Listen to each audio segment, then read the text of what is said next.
What you see here is a few seconds of the final product, and I wanted to do this little short intro just to say that at the beginning here you're going to see mostly all the workings going up to turning, and that takes 7.5 minutes or so, and then the rest of the video will be turning squares separated by 5/16 inch oak. So my squares are going to come out of this log that's sitting in front of us. I got to peel the bark off. Then I have to make squares. And so I'll plane this and use it on, take it on my table saw and my chop saw or whatever, and I will make 2x2 by 1.5 inch cubes. And those will be bonded together to make the basic. So here I am running it through the planer to make the sides of the square. So I'll make 2 sides on the planer, or the joiner, and then I'll cut it with some other saw.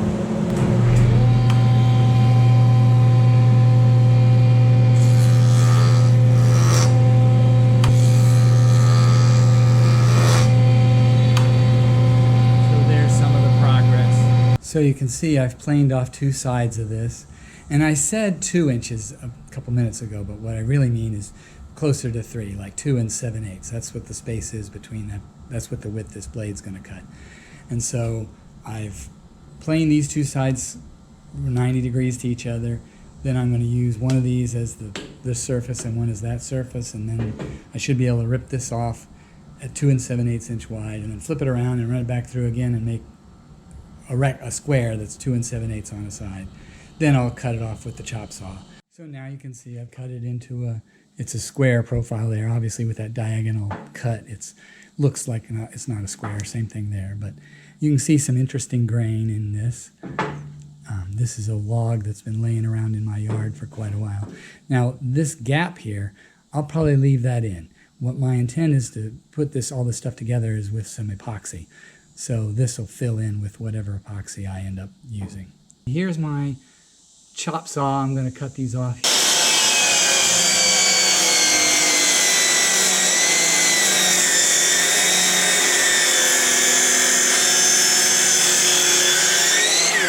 Okay, obviously my blade is not very sharp, but this is my first 2 out of 16 blocks. You can see I've got a hole in here that when I fill this epoxy, I'll have a hole in there.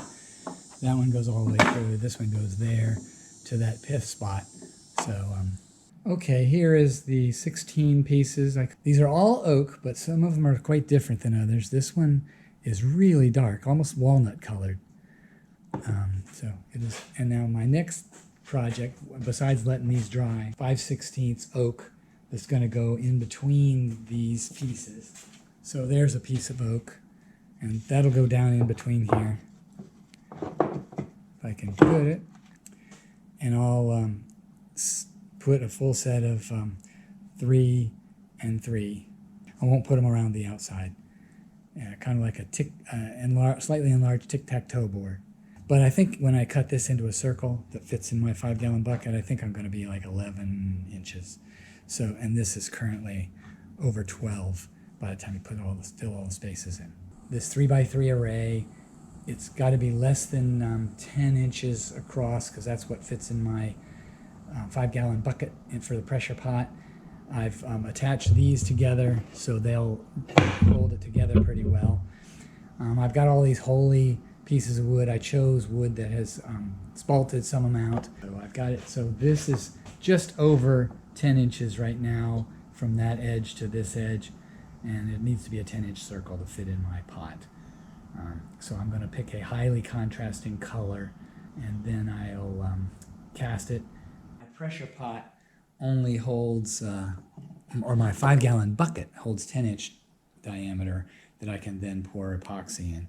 So I have to after I glue this together, I'm going to cut a 10-inch diameter, or just under 10-inch diameter circle, so that it'll fit in there, and then I can pour epoxy, and then all these voids will be filled, and then I will turn this and see what I end up with. Okay, I've made a circle here. The outside of this is just slightly larger than I want, and the dark line end board of that is smaller than I want. My intent is to use that to find the center. I'm going to put this here. I'm going to glue it down with construction, wood glue, and then I'm going to drop these in with some small amount of glue just to make sure that they're adhered, and then I'm going to clamp them all down. But I'm not intending to put any glue in between here because I want the epoxy to fill that in when I put the part together. Okay, here it is. What I've done is I've taken the tic-tac-toe frame and I'm wood gluing it together onto this circle here, which should have drew two lines on here that were the diagonal. You can just see them there. Maybe there's a line there and a line over there. That's how I centered the tic-tac-toe to the circle. Okay, you can see I've glued the tic-tac-toe board to a circle. Now I'm going to bond these down, and since this surface is going to be the bottom, I want these bigger voids upward so that I'll have more epoxy. This side you can see has less void. This will be dished out on this one in particular because this one's going to be in the center. Everybody's in. Now I'm going to clamp it so it'll be a thinner bond. Here is my tic-tac-toe shaped turning block that I started with. Okay, here's my cast tic-tac-toe bowl.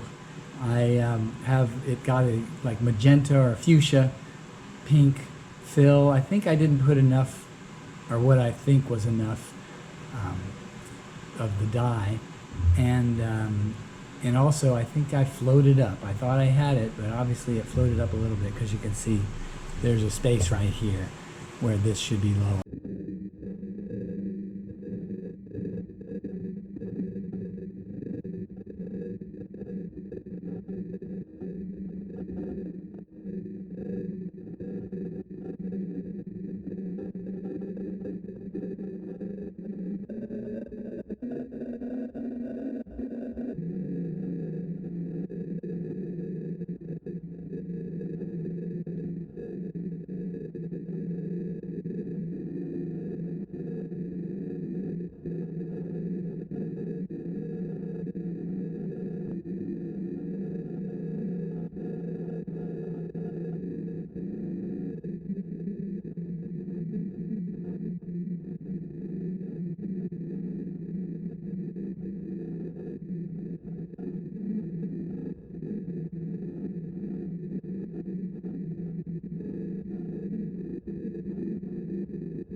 I am using the super glue or CA glue to stiffen up some areas, and I guess I should talk about my problems here. So, and since this is all wet, I won't be able to turn it over, but essentially I wanted this side to be the top and that side to be the bottom.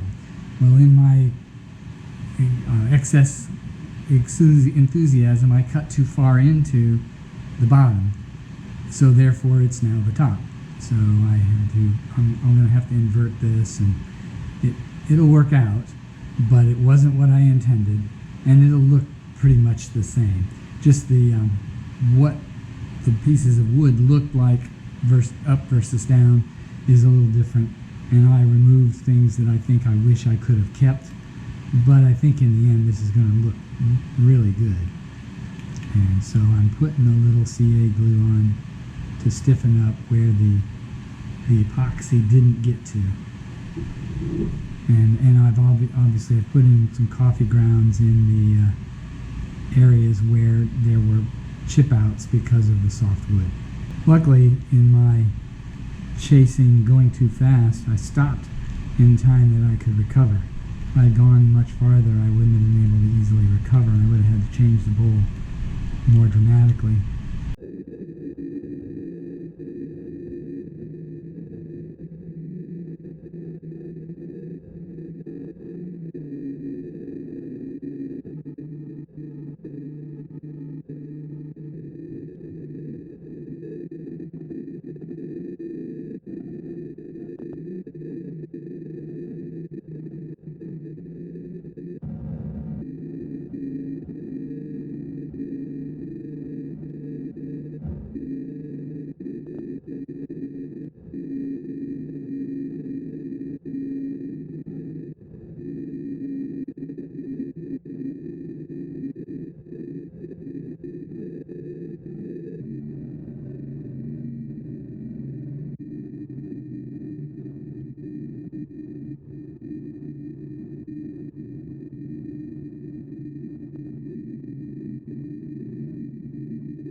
Okay, here is my finished Tic Tac Oak Bowl.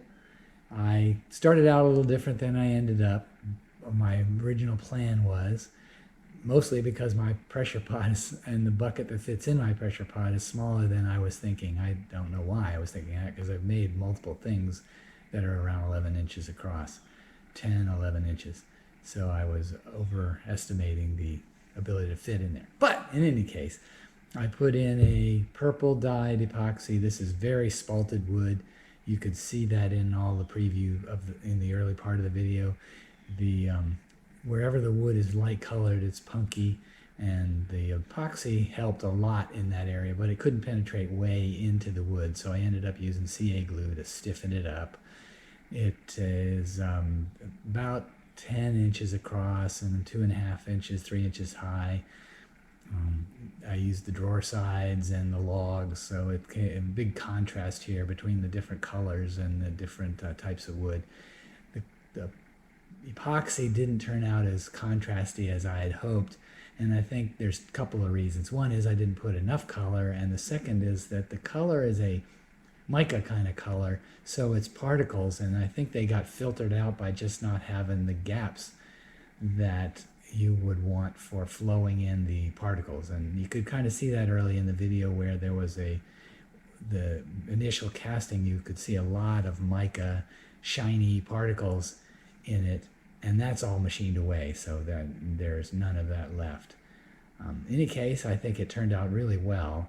I made something similar to this, but I did not video it, or I didn't video much of it. I have a short that shows it turning on a turntable, or me turning it by hand.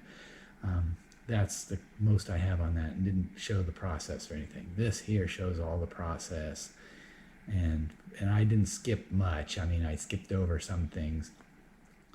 One thing I didn't talk about anywhere in the video is that I had some shrinkage issues on here where the squares shrank after I epoxied it, and I ended up with 2 separations or cracks where the nice oak drawer sides separated from the logs.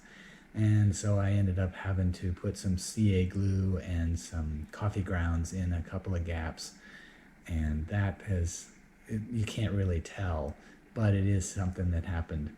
And I didn't, me being the non-patient person I am, didn't dry the cubes well enough. I did dry them, but obviously not enough. And so that's what's delayed this bowl. I mean, I started it last year and it's in October or September, and it took me quite a long time to wait it out and dry it some more. And I'm hoping I'm good.